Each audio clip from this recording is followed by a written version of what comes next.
একজন দিনমজুরের দৈনিক আয় 300 টাকা হলে মাসে তিনি কত টাকা আয় করেন?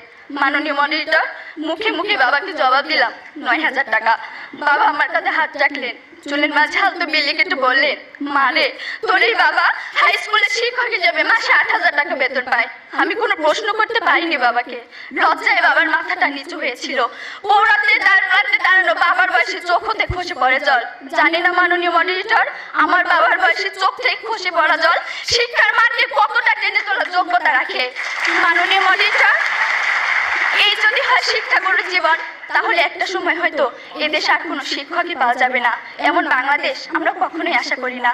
মাননীয় মডারেটর, 30 লক্ষ লাশের একটি পাহাড় মারিয়ে আমরা বর্তমানে এসে দাঁড়িয়েছি। 2 লক্ষ মায়ের স্নেহের আঁচলে সাজিয়েছি দেশ। প্রতিপক্ষ বঙ্গবন্ধুর স্বপ্ন, লাখো শহীদের প্রত্যাশা আর বীর জননী ত্যাগের প্রতিদান দেওয়ার এখনই সময়। আর তার জন্য চাই শিক্ষা